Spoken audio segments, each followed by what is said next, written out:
Hi there. I thought I would go over my gluten-free rankings for Food and Wine Festival at Epcot Disney World for 2016.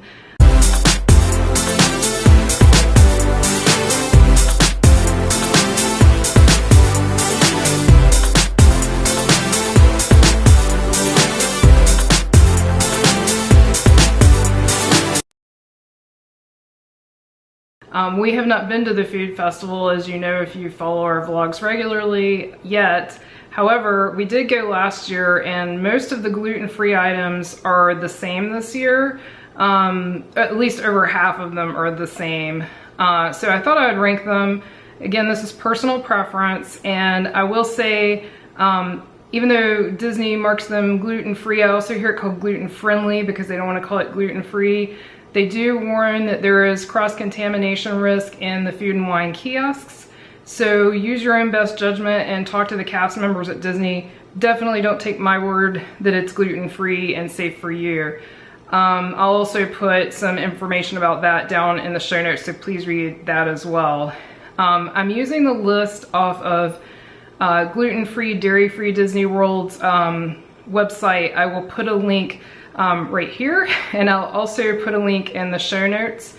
I talked to Sarah before I used her site, and she said that was fine, and I'm also going to put a disclaimer that I'm also borrowing from her website also in the show notes, so please take a look at that.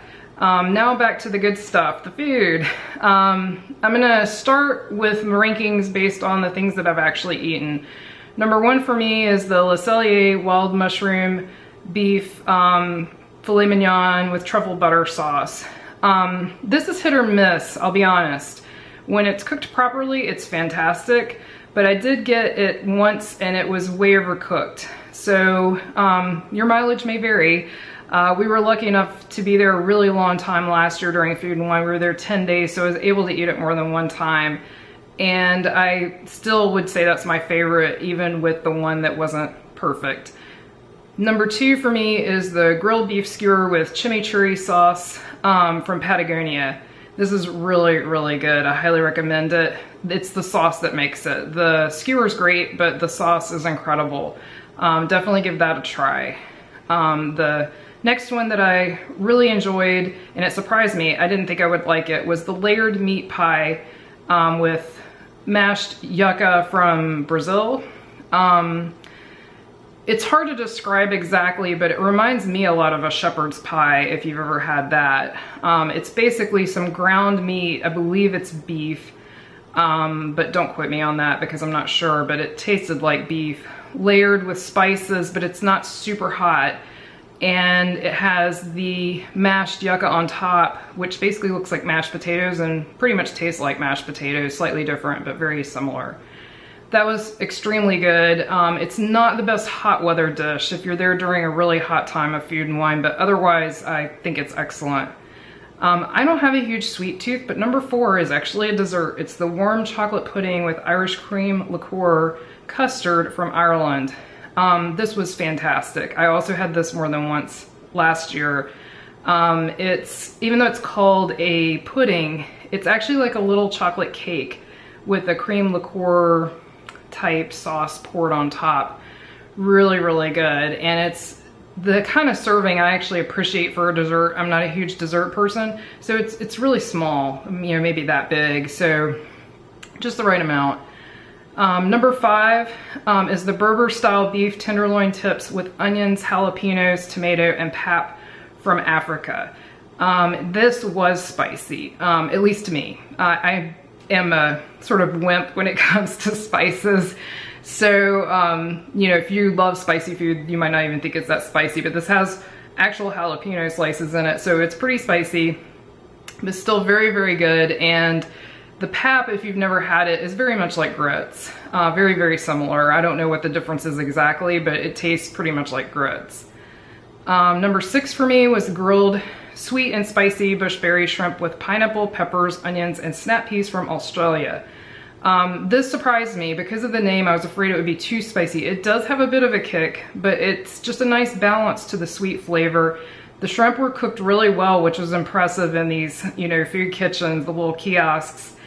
And it had a pretty unique flavor that I don't think I've ever actually had before. It was just a really great sweet and spicy dish. Number 7 for me is the roasted Verlasso salmon with quinoa salad and arugula chimichurri. This was a surprise for me. I hadn't even planned to get it. I decided sort of at the last minute to try it, and it was fantastic. I like salmon, but I don't love salmon, and this was great. Again, it was the sauce, the chimichurri sauce, I think, that really made it, and the quinoa salad was really good as well. Let's see. Number 8 is the liquid nitro chocolate almond truffle with warm whiskey caramel. I will first of all say a little of it is the novelty of it being, they use the liquid nitrogen to almost not freeze it hard, but make it sort of like an ice cream texture. But it was very tasty, but without the novelty, I don't know that I would get it again, but it's just a pretty unique preparation. So I would at least try that once. And number 9 is the Brazilian cheese bread. This, I probably, well, I won't say I won't get it again, I might. But it's not high on my list to get again just because it's easily available here where I live. I can get in the freezer section at several grocery stores like Whole Foods. So it's not something that I don't think I want to pay, you know, food and wine prices, which are pretty high, and they give you like 2, and the pieces of bread are maybe this big. And it, by the way, even though it's called bread, it's mostly cheese. It's almost totally melted cheese with just a coating of bread around the outside. So I may skip that one this year. Number 10 is the pineapple Dole Whip soft serve ice cream at the refreshment port. I have nothing against Dole Whip. I actually love Dole Whip. But during food and wine, it's a low priority. Since we come to Disney pretty often, I'd rather try things that I can't get the rest of the year at Disney. So it's probably not something, at least while I'm at Epcot, that I would get. I might get it at Magic Kingdom or at the Polynesian, but while we're at Epcot, it's not something I plan to get. And number 11, which I definitely will not be eating again, and this is the end of my list, is the crispy pork belly with black beans and tomato.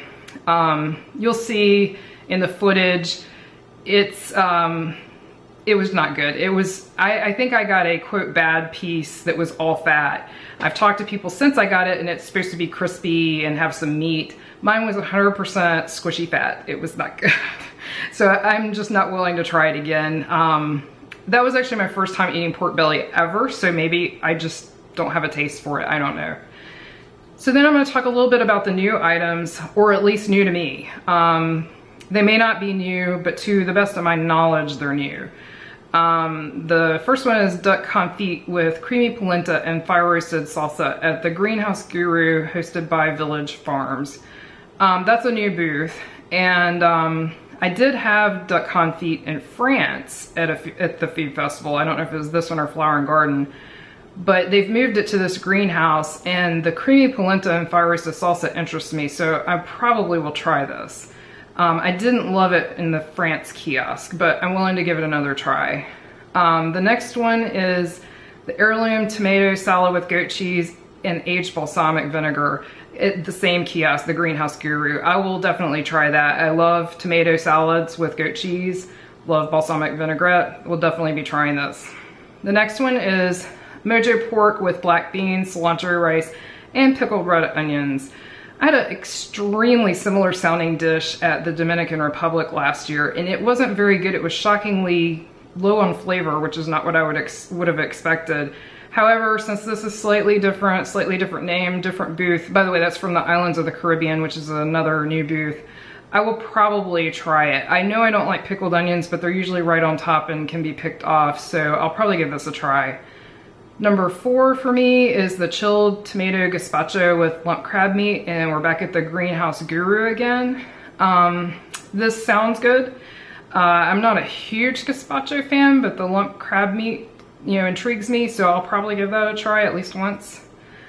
And number 5 that I plan to at least give a try of the new stuff is peanut butter and white chocolate mousse with a caramel drizzle from the Chew Collective. Again, not a big dessert person, so I may or may not try this, but I might. It sounds good.